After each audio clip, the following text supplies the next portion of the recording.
Hello, my name is Roger Watson. I'm the Editor-in-Chief of the Journal of Advanced Nursing, the editor of Nursing Open, and I'm also an Associate Editor of the Wiki Journal of Medicine. I'm going to talk to you today for a short time about the issue of salami slicing. Salami slicing is something that bothers editors a great deal, and it should bother some authors. However, what I want to do is to define it, to explain why it's called salami slicing, then to look at some examples of what might be good and bad practice, and then to consider the ethical aspects. So first of all, what is salami slicing? Well, I'm sure most people know that it's slicing a study up into far too many outputs or publications. So that's what salami slicing is. Now, why is it called salami slicing? Well, those of us who live in Europe are well aware of what a salami is. A salami is a very hard sausage, a thick sausage, that in order to be eaten has to be sliced up into very thin slices.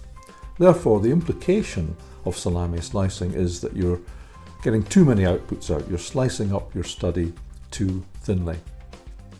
Now, this worries people, and sometimes people are wrongly accused of salami slicing. For example, it makes perfect sense if you've done, say, a 3-year study funded for several £1,000,000 with different aspects to it, to publish several outputs.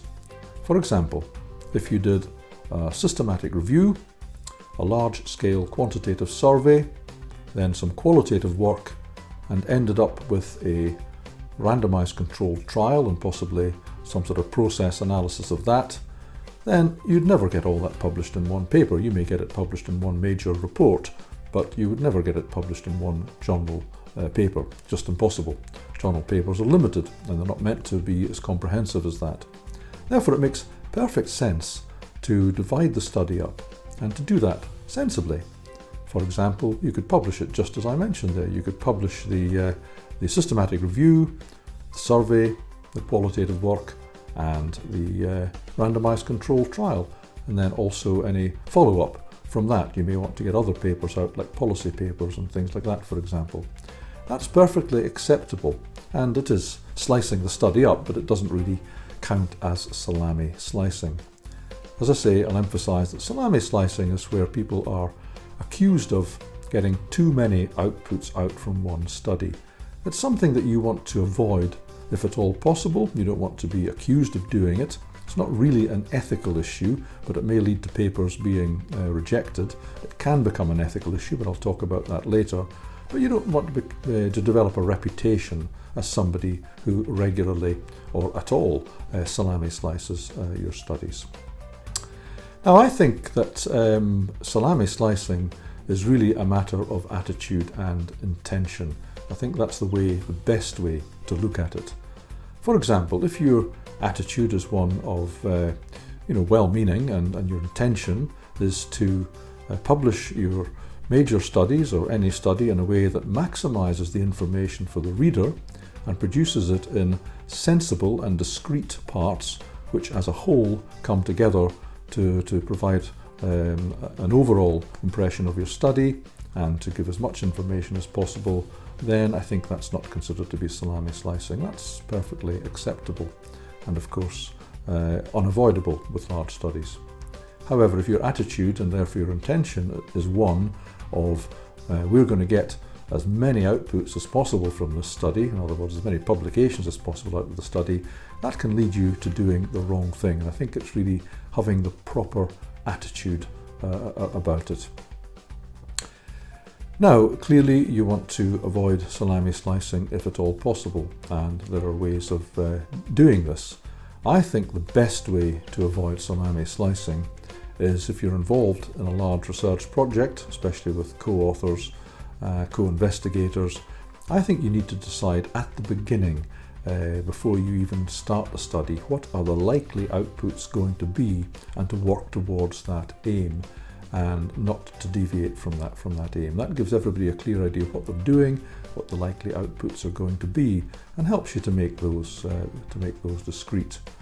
There is a temptation sometimes to try to get extra outputs out, and those extra outputs could arise, for example, from publishing secondary analysis or from large-scale surveys, looking at correlations that weren't there in your original research question or hypothesis, or looking at secondary outcomes from randomized controlled trials without saying that you're doing that. That would certainly be considered to be salami slicing. And that tips over into ethics, because if you are using the same material or the same information from a study to publish another part of it, then that becomes duplication, and that is most certainly an ethical issue. Duplication means publishing the same findings twice without permission, and therefore you've got to avoid that at all costs. For example, a simple example would be if you've conducted a randomized controlled trial with specified primary outcomes, and you can indeed specify secondary outcomes as well, they should all be published together. You've got to avoid type 1 error, for example, from multiple analysis, but you've also got to make sure that you're not repeating the demographic information and the methods and then just tagging on other results onto it. That is definitely an ethical issue, and I know cases where papers have had to be retracted on that basis. Another thing to do is to make sure, if you are publishing multiple outputs from a study, and this is to avoid being accused of both salami slicing or duplication, is make sure that your strategy is clear to editors. Make sure when you're submitting papers, and you can use the covering letter to do this, or you can do it, email the author separately, email the editor separately.